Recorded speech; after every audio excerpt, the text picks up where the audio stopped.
Bismillahirrahmanirrahim. Assalamualaikum warahmatullahi wabarakatuh. Alhamdulillah wassalatu wassalamu ala Rasulillah wa ala alihi wa ashabihi wa mawalah. Qala Allah Ta'ala fil Qur'anil Karim, a'udzu billahi minasyaitonir rajim. Wa atakum min kulli ma sa'altumuh wa in ta'uddu ni'matallahi la tuhsuha. Innal insana ladzalumun kafar. Shadaqallahul adzim. Wa qala a'udzu billahi minasyaitonir rajim. Bismillahirrahmanirrahim. Qul ya ayyuhal kafirun la a'budu ma ta'budun wa la antum 'abiduna ma a'bud wa la ana 'abidum ma 'abadtum wa la antum 'abiduna ma a'bud lakum dinukum waliyadin. Shadaqallahul adzim.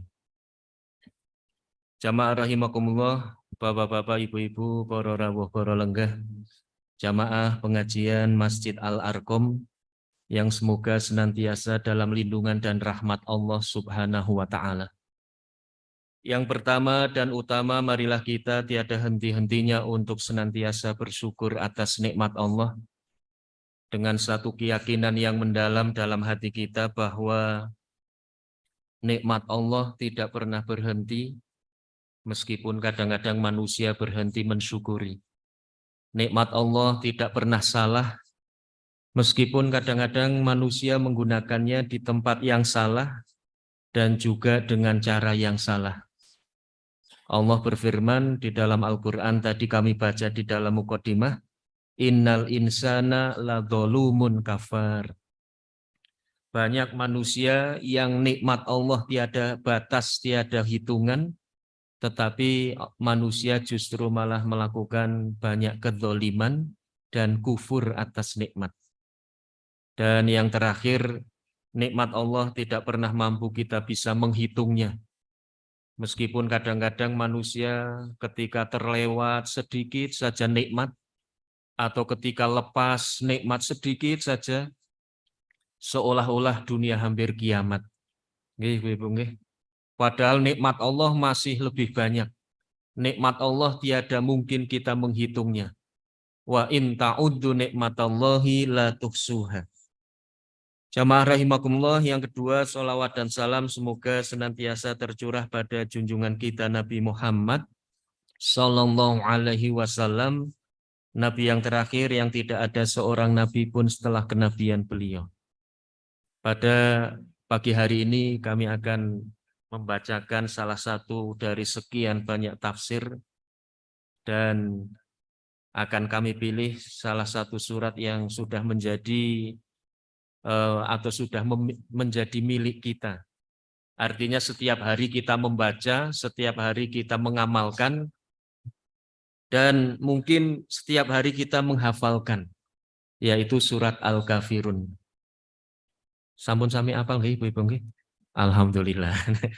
Surat Al-Kafirun itu banyak kita baca dan banyak kita dengar. Atau perlu kita baca sekali nggih? Nah, mari kita baca. Tadi sudah diawali dengan Al-Fatihah, kita tambah dengan surat Al-Kafirun. Dari ta'awud, kemudian bismillah, wahid, isnin, salasah.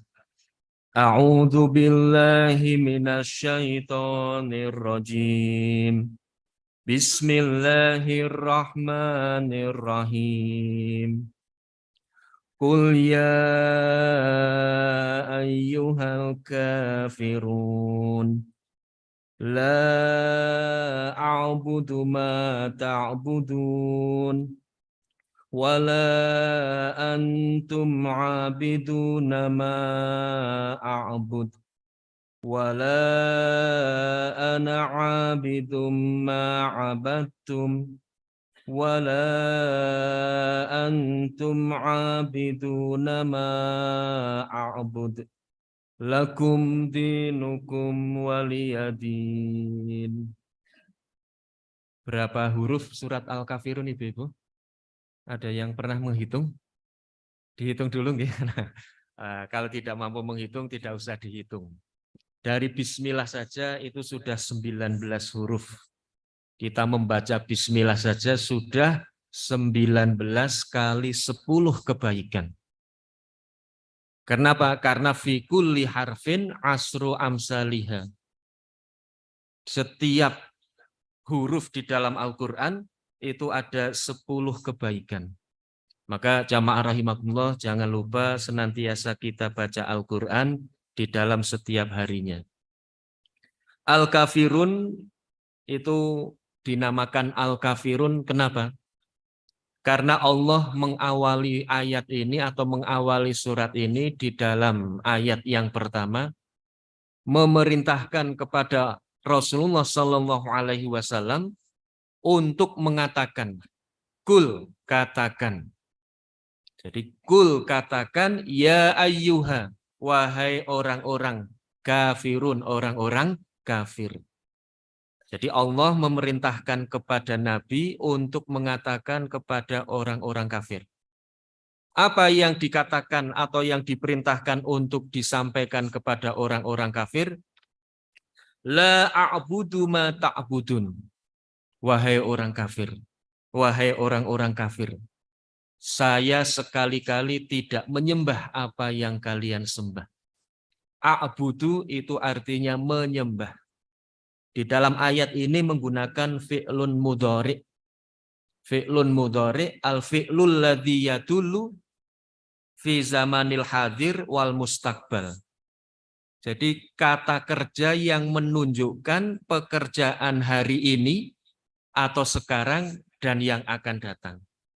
Artinya Allah ingin menyampaikan kepada Nabi untuk mengatakan kepada orang-orang kafir bahwa saya tidak menyembah Tuhanmu selama-lamanya, hari ini dan yang akan datang. Bukan hanya hari ini saya tidak menyembah Tuhanmu atau kalian tidak menyembah Tuhanku, hari ini saja. Yang akan datang urusan belakang ini pembuatannya. Hari ini dan yang akan datang. Selama-lamanya. Kenapa? Karena ini menggunakan fi'lun mudhari. Wala antum abiduna ma'abud. Dan kalian tidak menyembah apa yang aku sembah. Aku menyembah Allah, kalian menyembah apa? Wallahu a'lam. Ada menyembah berhala, binatang, alam semesta, matahari, bintang, bulan, dan lain sebagainya. Itu yang pertama, dua ayat ini adalah tentang sesembahan. Kami menyembah hanya kepada Allah, kalian menyembah siapa? Tidak jelas. Bahasa Indonesia ini pun, bahasa Jawa ini pun orang genah. Jadi tidak jelas itu. Terus yang kedua, wala ana abidum ma abatum. Dan saya beribadah menyembah Allah tidak seperti kalian beribadah menyembah Tuhan kalian. Saya beribadah karena tuntunan Rasulullah, kalian beribadah tuntunan siapa? Jadi kalau pertamanya itu adalah sesembahannya, itu biasa kita kenal dengan syahadat tauhid, asyhadu alla ilaha illallah, menyembah hanya kepada Allah, wa asyhadu anna Muhammadar Rasulullah, tata cara menyembah harus sesuai dengan yang dituntunkan oleh Rasulullah Shallallahu Alaihi Wasallam. Wala antum abiduna ma'abud. Sementara kalian menyembah atas perintah siapa, contoh siapa, meniru siapa, wallahu a'lam.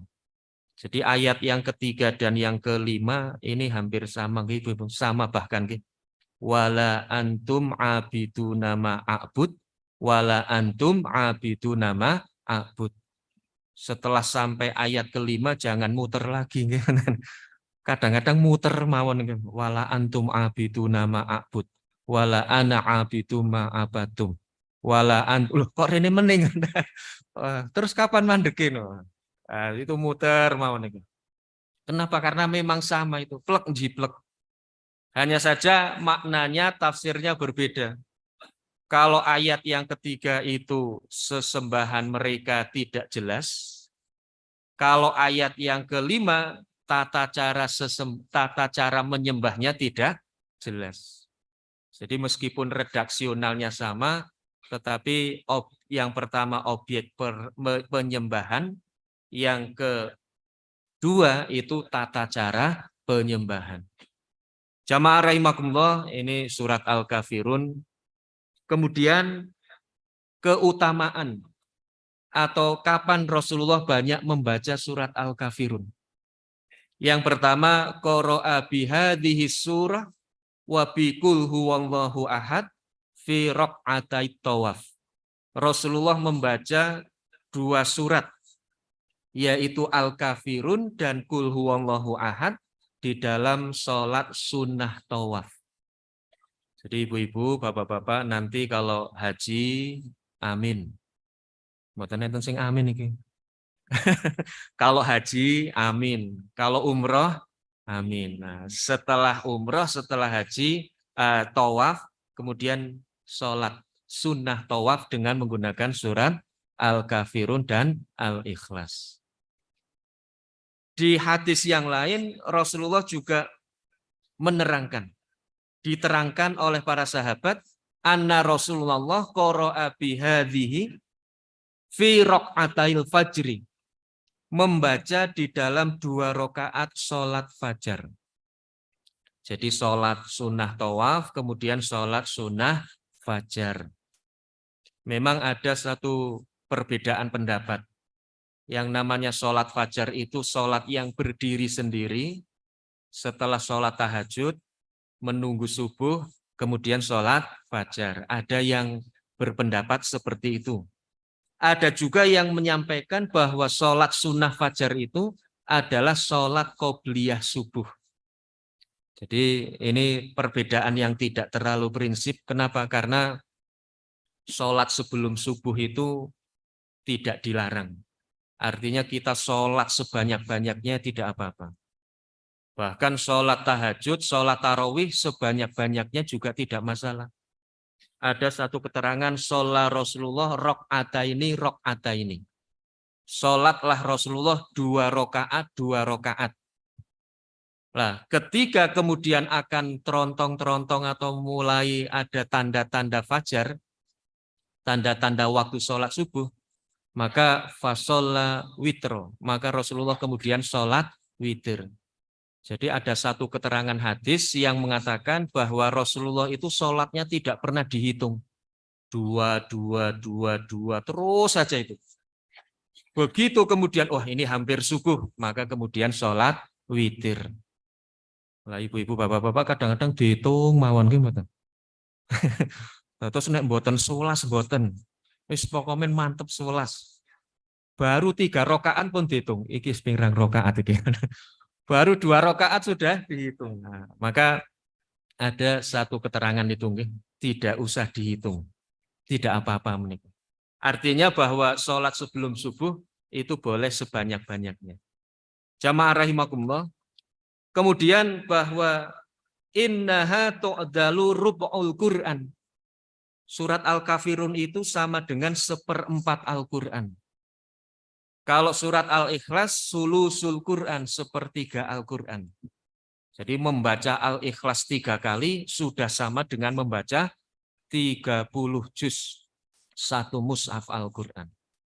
Maka ada satu keterangan, jangan sampai sebelum tidur ibu-ibu, bapak-bapak melewatkan waktu sebelum khatam Al-Quran. Kinten-kinten saged napa mboten ibu-ibu? Ajeng sare maos Al-Quran khatam.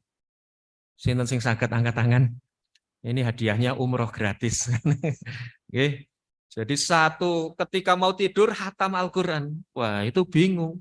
Bagaimana mungkin? Kadang-kadang kita menghatamkan 1 mushaf Al-Quran saja 30 hari. Khususnya ketika bulan Ramadan. One day, one juz.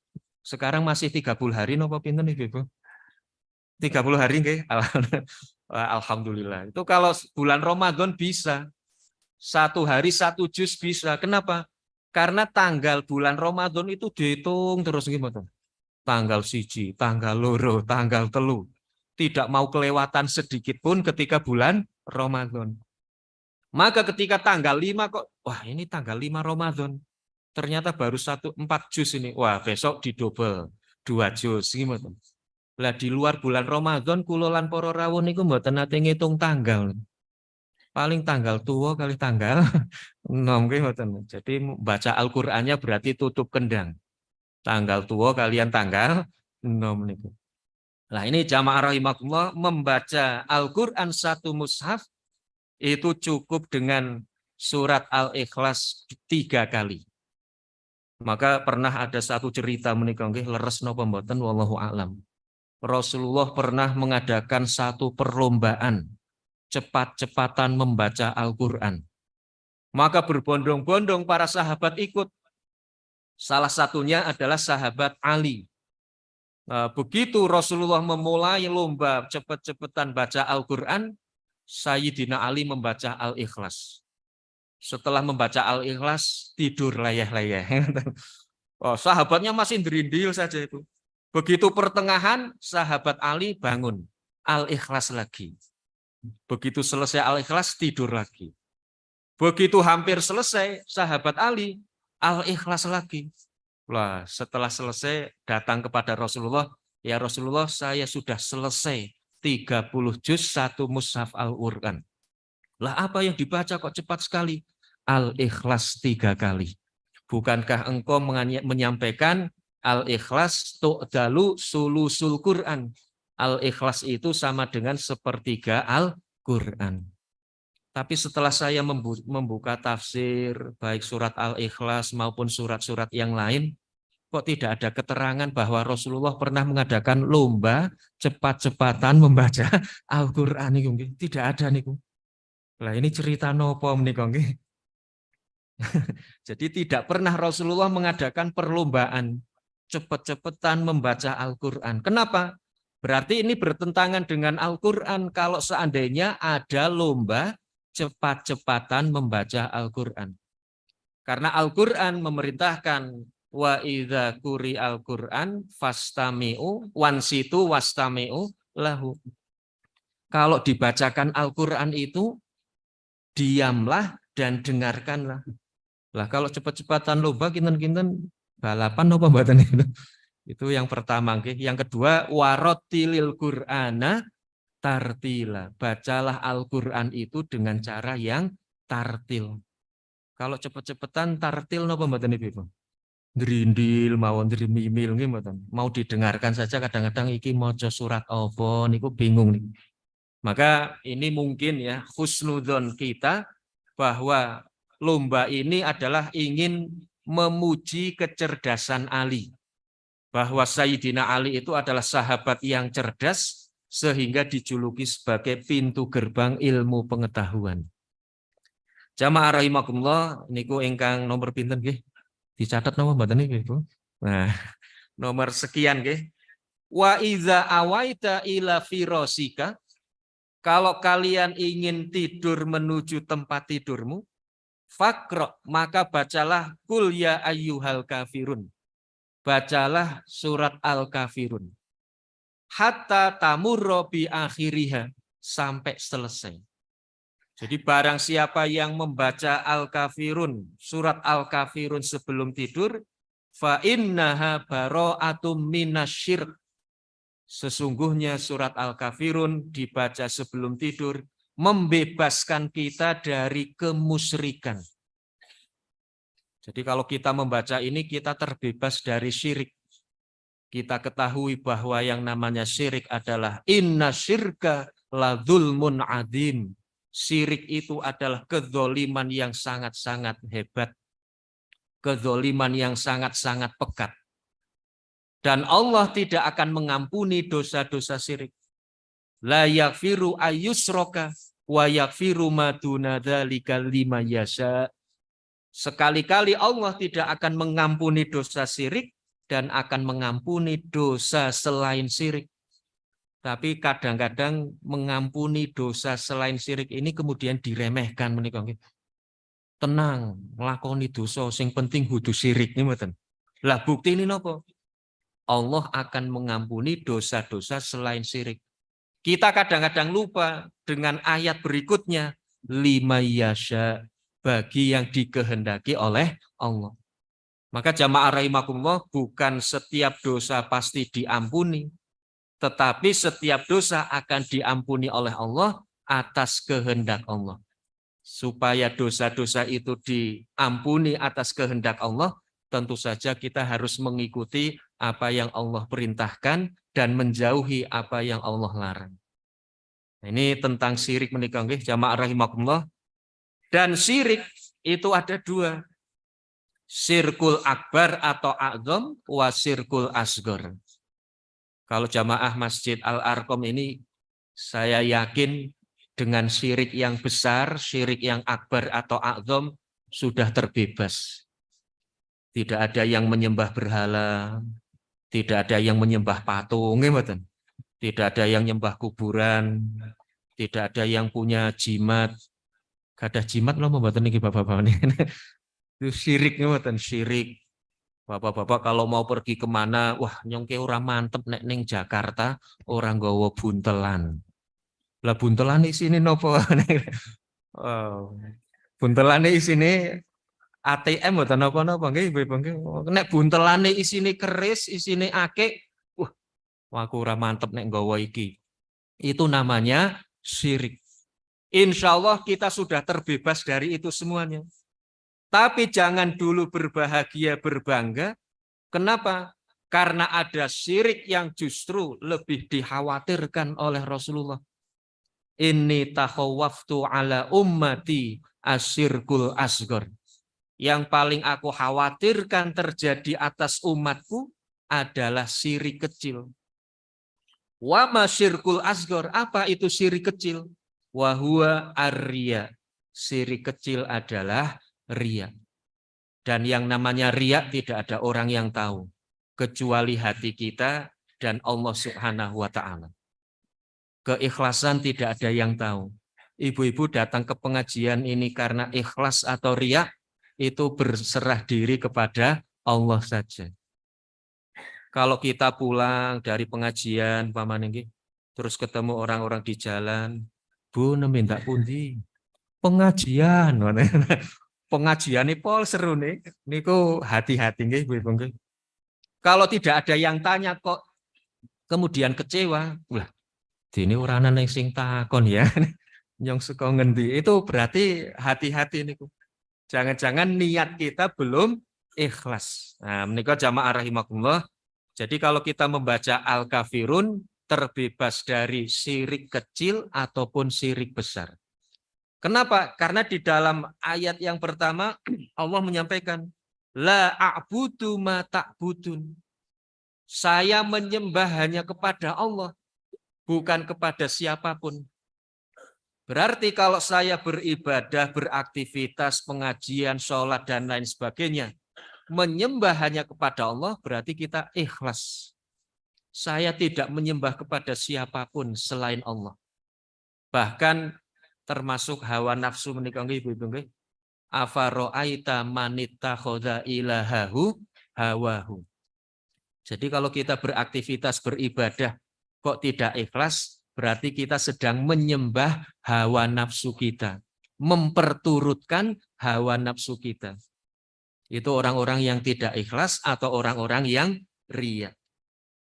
Kemudian asbabun nuzul dari surat Al-Kafirun. Rasulullah ketika berdakwah, ketika menyebarkan risalah, bukan melalui jalan yang mulus, jalan yang indah. Seperti jalan tol tanpa halangan, tanpa rintangan. Tetapi ketika Rasulullah menyebarkan risalah Allah, pasti Rasulullah mendapatkan ujian dan cobaan. Maka halangan dan rintangan dari orang-orang kafir itu ada tiga kategori atau tiga kelompok besar. Yang pertama adalah dengan halangan fisik atau halangan intimidasi. Jadi Rasulullah digoda, diganggu, dihalangi dengan intimidasi atau fisik. Tidak hanya disakiti, tidak hanya diintimidasi, bahkan pada tingkatan pembunuhan. Pernah Rasulullah dan para sahabat yang sudah masuk Islam ini diembargo secara ekonomi ataupun secara logistik sembako. Tidak boleh berhubungan dengan selain orang Arab, tidak boleh orang Arab masuk ke dalam lembah Bani Hashim, di mana di situ Rasulullah diembargo. Sampai pada saking tidak adanya makanan, para sahabat memasak terompah kulit yang sudah menjadi sepatu. Jadi saking tidak adanya makanan, sepatu yang dari kulit dimasak. Ini ibu-ibu boleh mencontoh nanti. Kalau ibu-ibu tidak ada lauk, umpamanya pun tidak ada lauk, tahu, tempe, daging, dan lain sebagainya, maka jaket kulitnya bapak-bapak, Pak, Riki Pak, jaket kulitnya tak masak. Kita nih contoh pembuatan. Nah, begitu diperdel-perdel, kemudian Bu, ini kok menarik teman meling-meling rasanya apa Bu? Niki bronkos jaket kulit atau gule jaket kulit itu. Kita nih contoh pembuatan ibu-ibu lauk duduhnya saja yang enak Mungkin kalau jaket kulitnya pun buatan karu-karuan itu. Nah, niki jamaah rahimakumullah. Setelah disakiti, diintimidasi, tidak ada pengaruhnya, maka kemudian orang-orang kafir datang kepada Rasulullah waktu yang kedua. Mereka mengatakan, anna Quraisyan da'at ila Rasul ila ayatuhu malan fayakunu aghnan nas. Mereka datang kepada Rasulullah dengan iming-iming, ya Rasulullah, kalau engkau ingin menjadi orang kaya, akan aku beri harta sehingga engkau menjadi yang terkaya. Itu yang pertama. Yang kedua, kalau engkau ingin menjadi orang yang bertahta, maka akan aku jadikan engkau seorang raja. Yang ketiga, kalau engkau ingin memiliki seorang wanita supaya dinikahi, aku carikan wanita yang paling cantik jelita. Ini tiga ini iming-iming dunia semua, nggih. Harta, tahta, wanita kadang-kadang. Ini bagi pria, nggih. Bagi pria, harta, tahta, wanita. Bagi wanita, harta, tahta, pria. Iya, kadang-kadang hanya wanita saja. Pria juga harus. Jadi kalau pria mungkin ada wanita, kalau wanita ada prianya. Ternyata iming-iming dunia ini juga Rasulullah tidak tertarik, tidak mau, tidak bergeming dari dakwahnya. Maka orang-orang kafir Quraisy bingung. Ibarat orang dimingi-mingi pun boten kepingin, diwedeni pun boten wedi. Coba ibu-ibu punya putra-putri di rumah, diwedeni boten wedi. Le sinau le, ora lulus loh. Boten wedi niku. Lah ora lulus ya ora apa-apa nggih mboten. Bahkan sekarang tidak ada sejarahnya sekolah tidak meluluskan. Pasti lulus.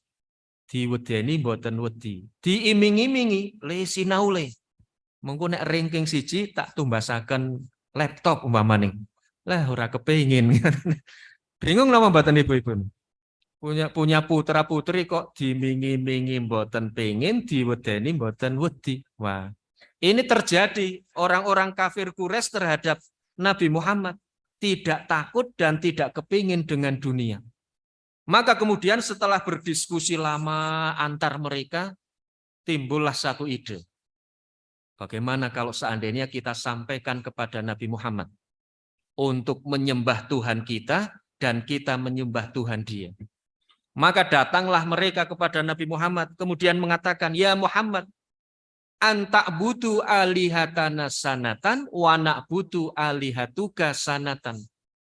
Kami menyembah Tuhanmu 1 tahun, kamu menyembah Tuhan kami 1 tahun. Bagaimana? Deal or not deal? Tentu saja Rasulullah kemudian menyampaikan, ma'adzallah, saya berlindung kepada Allah dari hal yang seperti ini. Tidak mungkin saya menyembah Tuhan kalian dan kalian menyembah Tuhan saya. Kenapa? Antar kita tidak ada yang sama. Tuhan saya hanya Allah, sementara Tuhan kalian siapa? Tidak mungkin. Artinya bertukar-tukaran itu tidak mungkin. Kenapa? Karena yang namanya bertukar-tukaran itu kan harus sejajar, seimbang, sewarna menika nggih ibu-ibu nggih. Kalau bahasa kerennya napa niku? Apple to apple. Wah niku nggih. Bahasa Inggris niku ibu-ibu nggih. Apple to apple. Itu artinya kalau ingin bertukar-tukeran harus seimbang atau sama. Tapi Apple keruak malah larang regane nggih ibu-ibu nggih. Ibu-ibu nggak ada mboten HP mereknya Apple keruak. Nek teng peken Apple keruak pun mboten enten regane. Ning nek teng konter Apple keruak polarang. Nah, niki jadi Rasulullah kemudian menolak dengan tegas. Tidak akan aku menyembah Tuhan kalian dan kalian juga menyembah Tuhanku. Karena tidak sama. Ini tentang surat Al-Kafirun. Jamaah rahimakumullah. Al-Kafirun itu berasal dari kalimat kafaro. Kafaro itu maknanya taghdiyatus syai', menyembunyikan sesuatu. Jadi orang-orang yang menyembunyikan sesuatu itu berarti kufur. Nah, dalam bahasa Inggris menjadi cover. Kafaro menjadi cover. Artinya sama, itu menutup. Dari bahasa Inggris menjadi bahasa Indonesia. Bahasa Indonesia juga cover. Bahkan menjadi bahasa Jawa, ibu-ibu cover. Ibu-ibu sudah tidak bingung kalau ada orang yang mengatakan cover. Bahkan ibu-ibu itu kalau mau beli spray saja bahasa Inggris. Bed cover. Jadi sudah tidak perlu mencari kamus. Bed itu apa, cover itu apa. Kenapa? Karena sudah menjadi bahasa kita. Hanya saja pesan saya jangan sampai kebalik. Meskipun artinya sama, maknanya sama, ibu-ibu kalau mau beli bed cover, jangan salah ucap. Ci, aku mau beli bed kafir. Ampun, sama kafir, cover itu sama. Atau umpamanya lewat seorang yang bagus sekali. Wah, itu ono kafir boy. Mau beli buku yang hardcover, saya mau beli buku yang hard kafir. Itu jangan salah ucap, meskipun artinya sama. Kan sama saja dengan nasi bahasa Jawa. Sego, sego, sega gitu. Onten sego, onten sego, onten sega, onten sege gimana no? Nah, kali beber sego. Makanya gulanya gula Jowo gimana?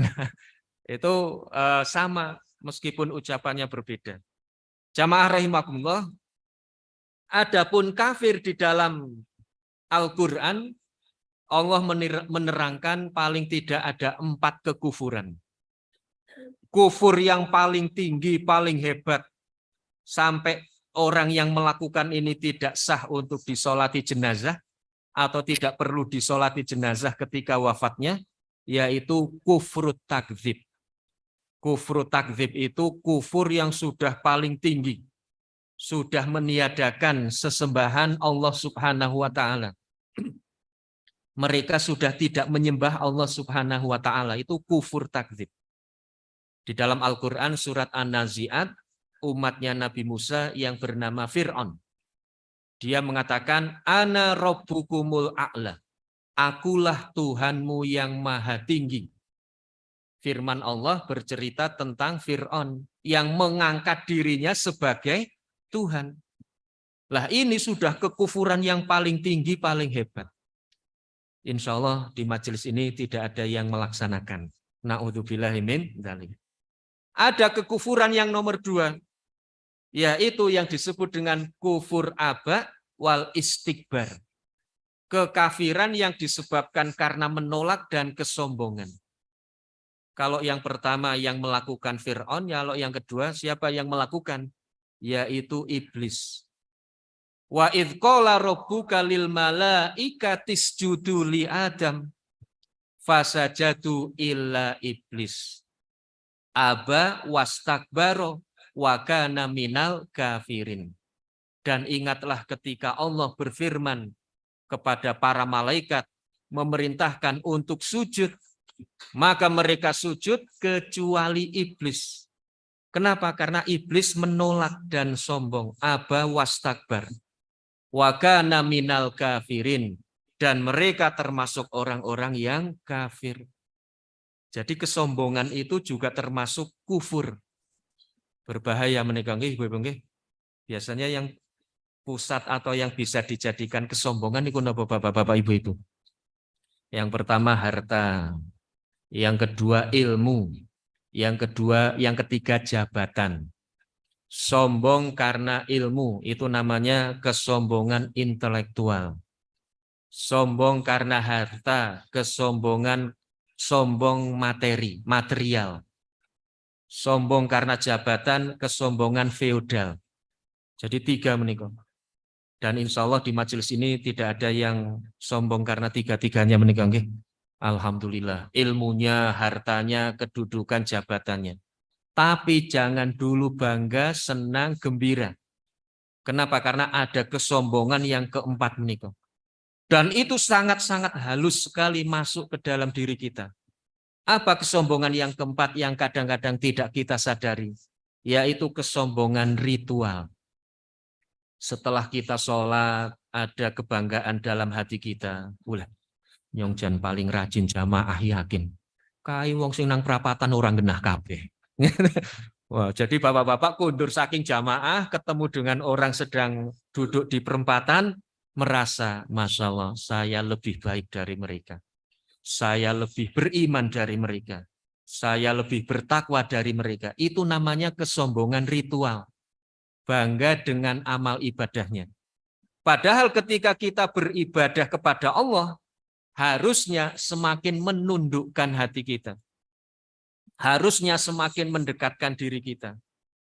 Kalau saya pernah melihat menikah, orang yang mendekat kepada Allah itu semakin rendah hati, semakin rendah diri. Tapi orang yang menjauh kepada Allah semakin tinggi hati. Seperti merutu mendekati lampu. Dia merasa semakin besar. Kalau lampu itu kan ada bayang-bayangnya menikah, atau ada kaca cerminnya itu. Jadi kalau kita mendekati lampu, itu semakin kelihatan tinggi, semakin kelihatan besar. Tidak disadari bahwa akhir kehidupannya justru malah di dalam lampu itu. Artinya, jamaah rahimakumullah, kesombongan ritual harus tetap kita berhati-hati.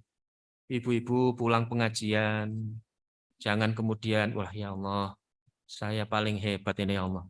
Itu tetangga saya jam 6 sampai jam 7 malah tetek neng teras mawon. Duduk di teras saja. Wah, saya ngaji di Al-Arkom. Nah, maka pulang dari pengajian, alhamdulillah, hadza min fadli robbi, liyabluwani a'askuru am akfuru. Nah, ini yang kedua menikah, jamaah rahimakumullah. Kemudian yang ketiga, kesombongan yang disebabkan karena ragu. Kufrus syak. Asyaku itu artinya ragu. Ragu terhadap Allah, ragu terhadap Nabi Muhammad, dan ragu terhadap Al-Quran. Di dalam Al-Quran Allah bercerita, wa in kuntum fi raibim mimma nazzalna ala abdina fa'tu bi suratim mim mislih wad'u syuhada'akum min dunillah in kuntum shadiqin. Fa illam taf'alu wa lan taf'alu fattakun narol lati waquduhan nasu wal hijarah. Takutlah dengan api neraka yang bahan bakarnya itu manusia dan bebatuan.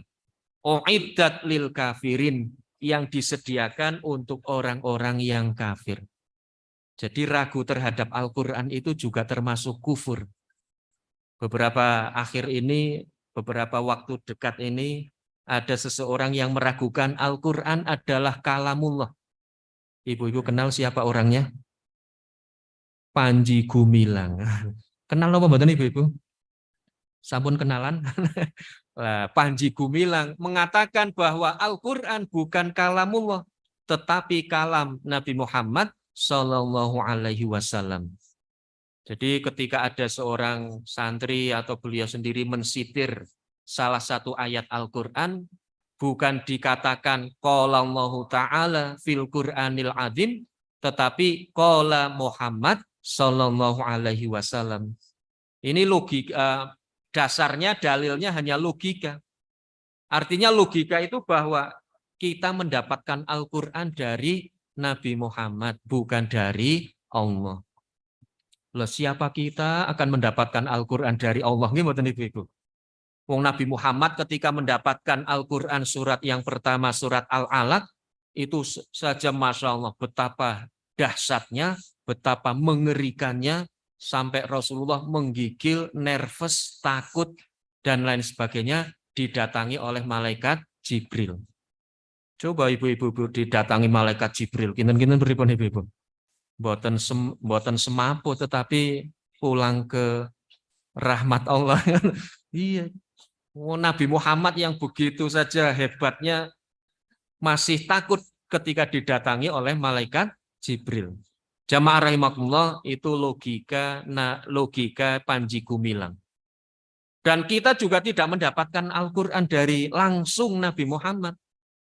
Nabi Muhammad kepada para sahabat, sahabat kepada tabi'in, tabi'u tabi'in, langsung umpamanya kepada wali songo, wali songo para kiai guru ngaji. Jadi kita mendapatkan Al-Qur'an, bisa membaca Al-Qur'an, paham Al-Qur'an itu dari para guru ngaji. Tidak boleh kita mengatakan kemudian saya mendapatkan atau kata guru ngaji, mboten pareng. Tetap harus kembali kepada Allah Subhanahu wa taala.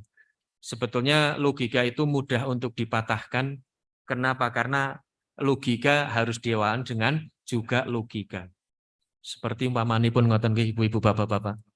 Pak Presiden Haji Insinyur Joko Widodo menginstruksikan seluruh rakyat Indonesia harus memperingati 17 Agustus dengan mengadakan upacara. Baik di alun-alun, depan masjid, sekolah, atau rumah masing-masing. Lah, itu kan beliau Bapak Haji Jokowi kan menginstruksikan kepada gubernur, bupati, Pak Camat, Pak Lurah, Pak RW, Pak RT. Terakhir Pak RT.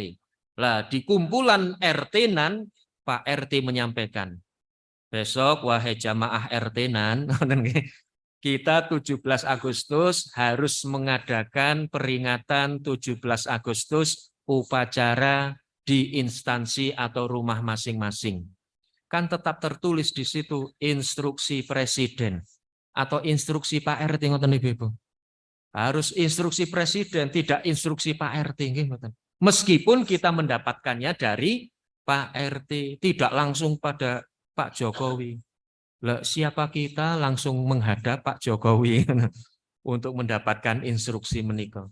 Nah, ini sama dengan Al-Qur'an, kita dapatkan dari Rasulullah, sahabat, tabi'in, sampai kepada para ustadz-ustadz kita. Yang terakhir yaitu kufrul i'rad. Kufrul i'rad itu artinya berpaling. Ini biasa disebut dengan kufur nikmat. Jadi kufur nikmat. Di dalam Ibrahim ayat 7, la ing syakartum la azidannakum wa la ing kafartum inna azabi lasadid. Terjadi pada umatnya Nabi Musa juga yang bernama Korun. Korun sampai di Wonosobo menjadi Karun. Maka ibu-ibu kalau nemu harta, nemu uang, nemu sesuatu yang berharga, alhamdulillah nyong nemu harta karun. Jadi dari Palestina hartanya Korun sampai ke tanah Jawa. Ngoten apa mboten ibu-ibu? Nah, ini Korun. Ketika Korun itu diuji oleh Allah dengan kemiskinan, kekurangan, ternyata Korun rajin beribadah. Tetapi dia tidak kuat dengan kemiskinannya. Ibadah tapi tidak kuat dengan kemiskinannya. Maka kemudian Musa menasihati, Korun, dengar ini, saya berwasiat. Sing sapa wonge ora kuat diuji dengan kemiskinan, diuji dengan kekayaan juga tidak kuat. Kenapa? Karena dua-duanya ini ujian. Kuat dengan kemiskinan, ketika kaya juga akan kuat dengan ujian. Kenapa? Kalau miskin diuji oleh Allah dengan kemiskinan, dia akan bersabar. Itu berarti orang yang kuat. Kalau diuji oleh Allah dengan kekayaan, dia akan bersyukur. Dia juga orang yang kuat.